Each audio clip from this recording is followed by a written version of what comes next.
વડોદરા શહેરના પ્રિયલક્ષ્મી મિલ એલેમ્બિક રોડ પાસે આવેલા એફસીઆઈ ગોડાઉન ખાતે કોન્ટ્રાક્ટના કામદારોને પીએફના નાણાં નહીં મળતા કામદારોમાં ભારે રોષ વ્યાપી ગયો હતો અને તંત્ર વિરુદ્ધ ભારે સૂત્રોચ્ચાર સાથે વિરોધ દર્શાવ્યો હતો અને કામદારોએ સામૂહિક આત્મહત્યા કરવાની ચીમકી આપી હતી।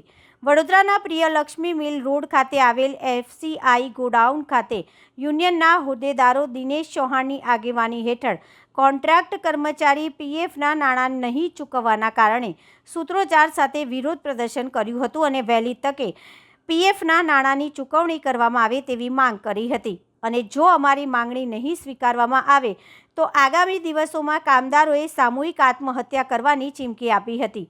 ફૂડ કોર્પોરેશન ઓફ ઇન્ડિયાના 25થી વધુ કામદારો વર્ષ 1989 થી વર્ષ 2001 સુધીના કરારમાં કેઝ્યુઅલ લેબર તરીકે કામ કર્યું હતું, જે સમય દરમિયાન સરકારના નિયમો અનુસાર ભવિષ્ય નિધિનું ભથ્થું હતું। આ બાબતે એફસીઆઈ અને વડોદરા કલેક્ટરને અરજી કરી, જો કે આ બાબતે કોઈ માહિતી મળી નથી, જેના કારણે 25થી વધુ એફસીઆઈ કામદારો યુનિયનમાં પ્રતિનિધિ અને કોન્ટ્રાક્ટના કર્મચારીઓ સૂત્રોચ્ચાર સાથે વિરોધ દર્શાવ્યો હતો અને જો આગામી દિવસોમાં પીએફના નાણાં ચૂકવવામાં નહીં આવે તો કામદારો સામૂહિક આત્મહત્યા કરવાની ચીમકી આપી હતી।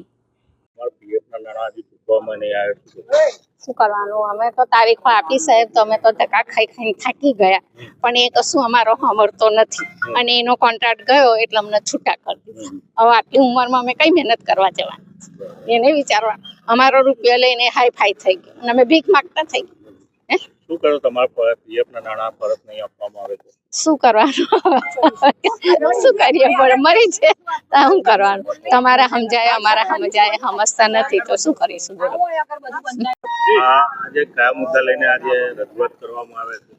અમે આજે કામદાર ડે છે તેના અનુસંધાનમાં આજે અહીંયા બધા જૂના જે કામદારો અહીંયા કામ કરેલું છે, અમારા બાકીના પીએફના પૈસા બાકી છે, જે તે સમય દરમિયાન અમે 1989 થી લઈને 2001 સુધી સતત 13 વર્ષ સુધી અમે એફસીઆઈમાં ચાલતા કોન્ટ્રાક્ટના નેજા હેઠળ અમે અહીંયા કામ કરતા હતા। એ સમય દરમિયાન સરકારના ધારાધોરણ મુજબ પીએફ તો કમાતા હતો, પણ કાયદેસરની અમને પીએફની પહોંચ નતા આપતા અને અમારી હિંમત બી નથી ચાલતી કે જે પીએફની પહોંચ માગીશું તો અમને નોકરીમાંથી છૂટા કરી દેવામાં આવશે। એ વખતમાં અમારી આર્થિક સ્થિતિ એવી હતી, પણ અમે ત્યાર પછી અમને 2001 પછી અમને છૂટા કરવામાં આવ્યા।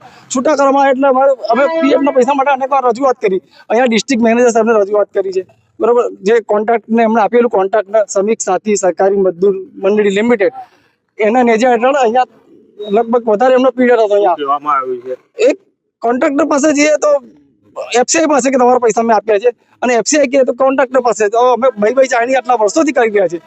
હવે કોઈ અમારું હાથે માથે લેતું નથી। કલેક્ટર સાહેબને પણ અમે આવેદનપત્ર આપી રજૂઆત કરી છે, એ પણ એક લેટર છે કે કામદારોના પૈસા ચૂકવવાના, અમારા પીએફના પૈસા નહીં મળે। અમારા કામદાર અમારા પીએફના ન્યાય માટે 4 કામદારો તો મૃત્યુ પામેલા છે અને એમના ડેથ સર્ટિફિકેટ બી અહીંયા અમે રજૂઆત કરેલી છે, તો ન્યાય ક્યારે મળશે? તો અમારા હવે છેલ્લી અણી પર છે, અમે જો આ બધા ઉંમર લાયક છે, 80 થી 90 વર્ષની ઉંમરના છે, હવે મરણની એમાં છે, તો એ લોકોને પૈસા ક્યારે મળશે? તો અમે આવેદન એ પણ લખ્યું છે, 28 તારીખના રોજ મેં આવેદન લખ્યું છે કે હવે અમને ન્યાય નહીં મળે, હવે અમારા બાકી નીકળતા લેણા નહીં મળે તો અમે સામૂહિક આત્મવિલોપન કરવાની ફરજ પડશે।